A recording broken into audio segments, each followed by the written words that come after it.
Okay, we're back. So this is part 5A of what makes our inner work work. And we're talking about wanting it all and at the same time accepting what is completely. So if there are any comments or questions, you can either write them in the chat or you can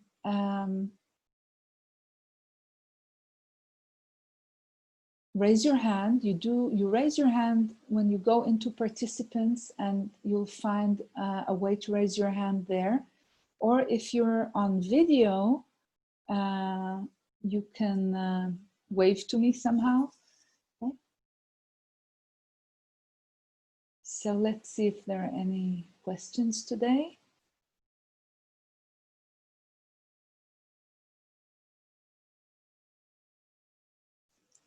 This is always the weird part, waiting to see if anybody has anything to say.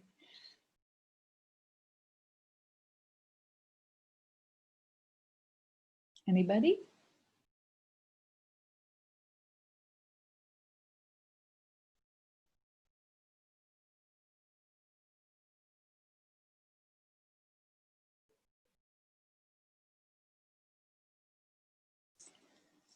Maybe I'll ask a question and see if anybody has anything to say about that.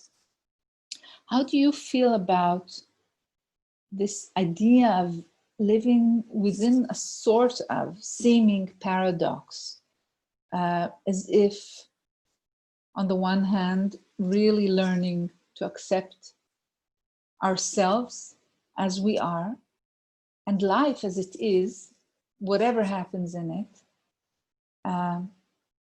and at the same time, really working and making any effort that is necessary to be, as you know, to find out what you can really be. Any comments on that?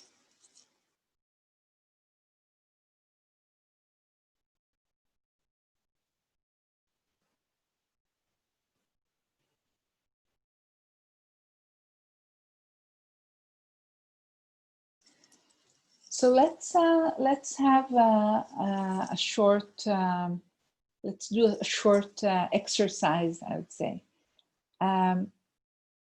First of all, try looking at yourself and see how peaceful you are with how you are right now.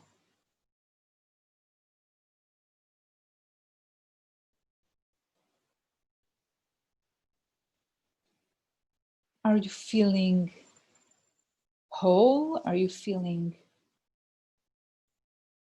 empty? Are you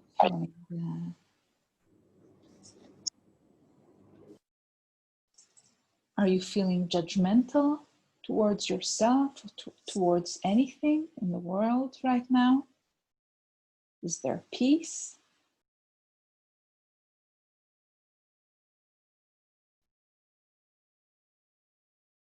So be with that for a while, and let's see what people are writing. So somebody writes, I never related these two things, these two parts. I didn't see an essential connection between the two. It's interesting. Please stay muted, okay?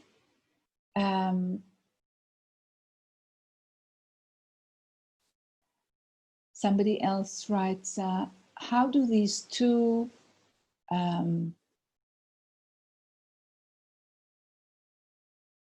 just a minute. Yeah.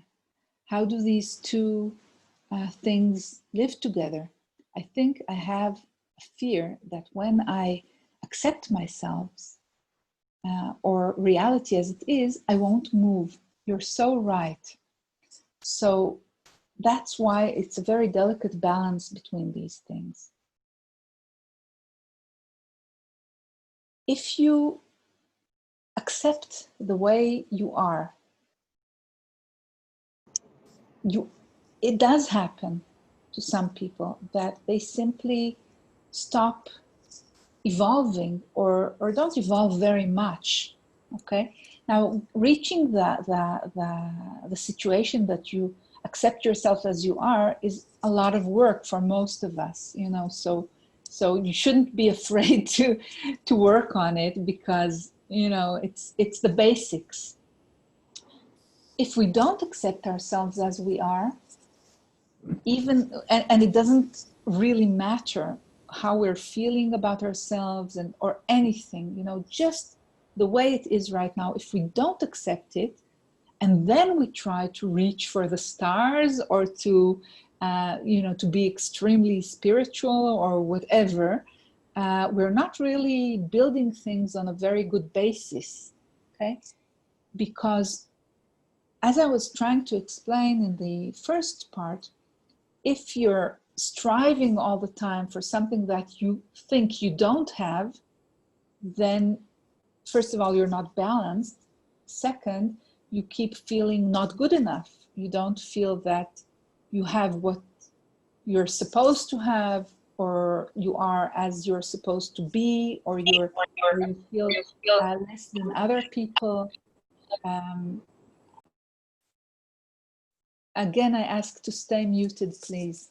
Okay, so so what happens is that you have to start by accepting things as they are. It's the only way to proceed to other things without having very crumbling, a very crumbling base, so to speak. Okay, so you really need to trust that even if you accept things as they are, you will not stop there. Now, again, this is my view, and this is what I believe is a good idea for us, but everybody has to make their own choice. So, like so many things in life, what really, really works is what initially seems to us paradoxical. So you say, I don't understand how these two things work together. But the thing is that in a way, having both these things, both accepting things as they are and kind of being open and unknowing and wishing to discover more, is what actually works best in my experience. So it's complex. But first of all, we need to have the basics of being able to accept ourselves as we are right now. And of course, you can work on both things together too. One of the ways to work on accepting ourselves as we are is to really, little by little, find all our various parts or inner voices or inner selves and accept them as they are without any judgment whatsoever, even if they seem to be strange or bad. You know, I'm not, I don't mean bad as a judgmental thing, but if we have an inner self that isn't very nice, for example, then the only way to proceed in our inner work is to accept that and say, that's okay, that's what is. It's absolutely fine to have such a part.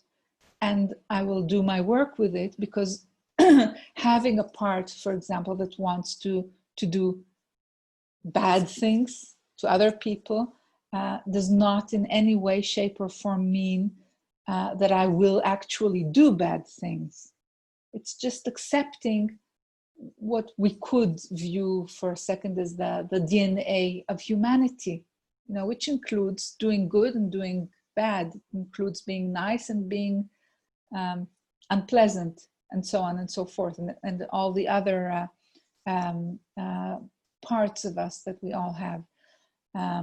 So first of all, accepting what is. And on that, with this very stable base, we can really flower.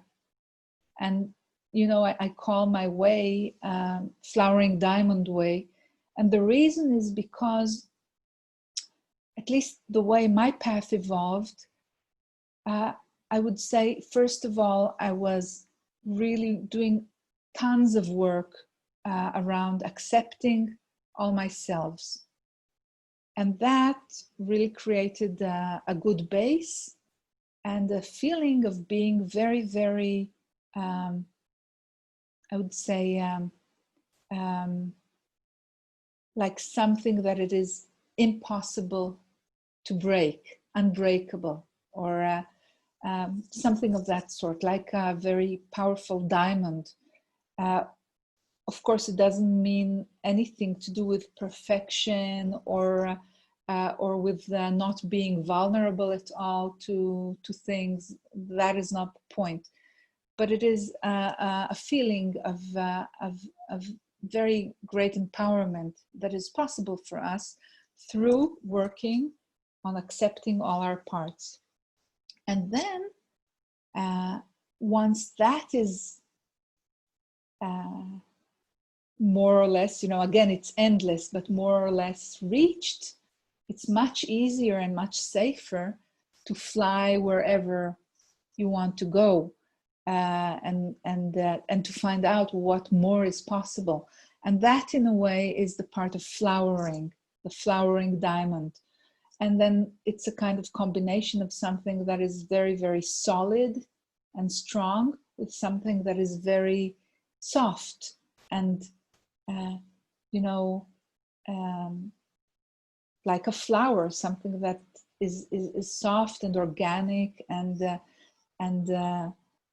changeable in a way. Okay. Anything else somebody wants to add? Somebody writes, it seems that accepting all our parts is the work for a lifetime. Right, it is. But as many of you know, it's also a lot of fun and it's enjoyable. And if we look at it as simply something that we do, like eating or showering or stuff like that, it's much easier to accept it as something that we just do. No, it can be every day or it can be once in a while. It depends how committed we feel like being and how much time we have and so on and so forth. But one of the really beautiful things about it is that very soon, once we start doing more of this work of accepting ourselves as we are, we usually begin to see all sorts of things becoming easier and better and smoother in a way. So even though it seems like an unending job, you know, we get the benefits all the time. And people who do this are very, very happy to be doing it because they have the tools, for example, a voice dialogue or of the flowering diamond way, which make it both fun and a kind of inner exploration that makes us more and more complete and whole and free, amongst other things. Somebody wrote, I'm trying to think about what you say, and as usual, I find it very helpful to try and relax the thought that those two things are opposite or mutually exclusive. Yes, absolutely. I also find that when I manage to be in a state where I accept myself, or at least partially accept myself, it opens space for me to explore and discover more. So I actually find those two directions support and fuel one another. Absolutely, and thanks for that too. That's exactly what happens. And we see it all the time with all the paradoxes we explore, for example, through working with our inner selves. If I can be both patient and impatient, in a way, it's a paradox, but actually it isn't. And if we do, as was suggested right now, and we relax our thought and our mind, and we manage to see that these are like two parts of one whole.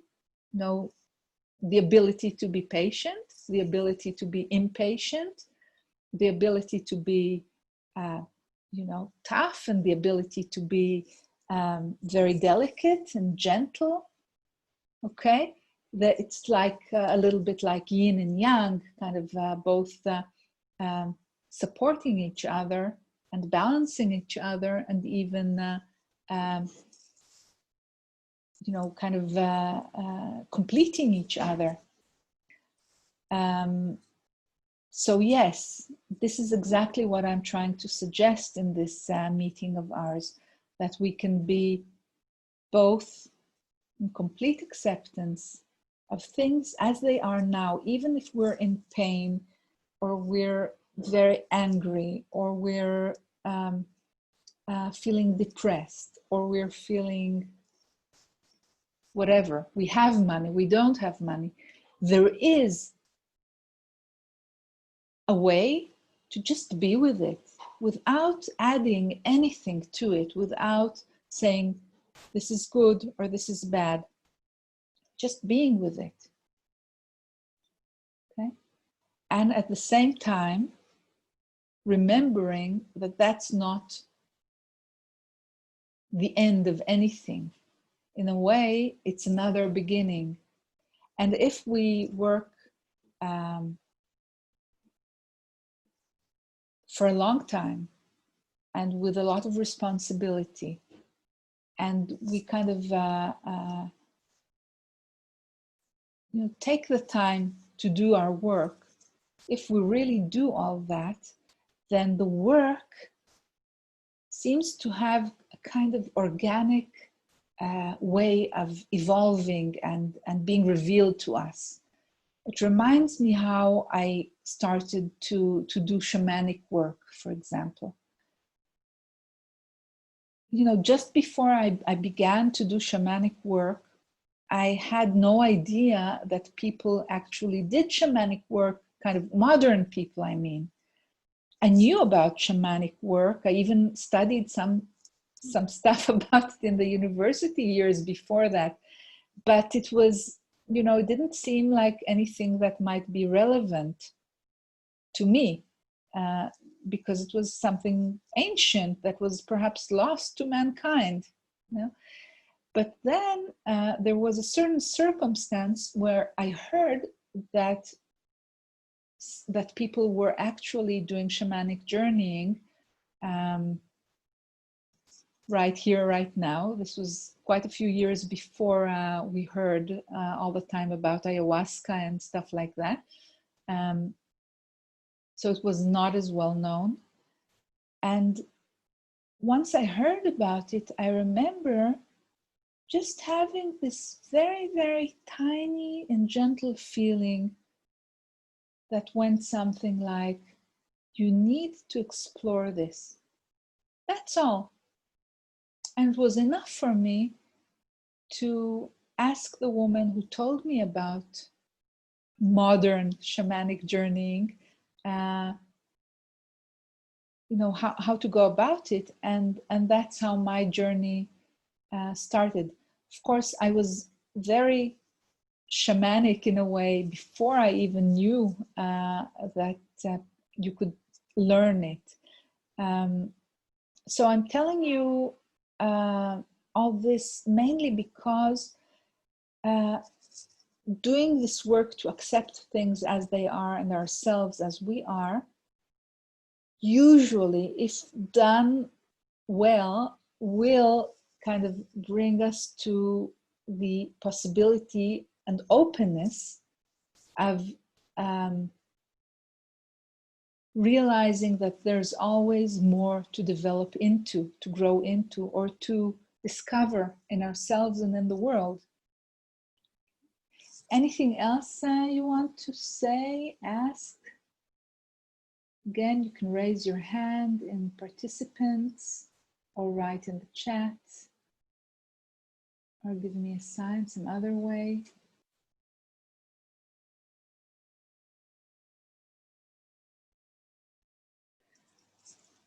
Okay, so I think this will be it for today. We will meet again next Monday. I don't know what the topic will be then, but I have a very, very long list of things that I think make our inner work work. And this is one of them, this ability to do these two things in a way at the same time. Sometimes there's more emphasis on accepting ourselves as we are.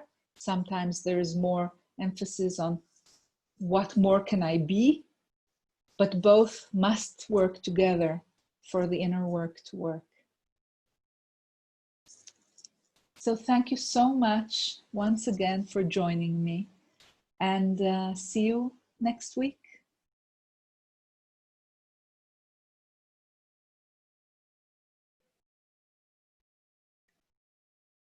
Thank you.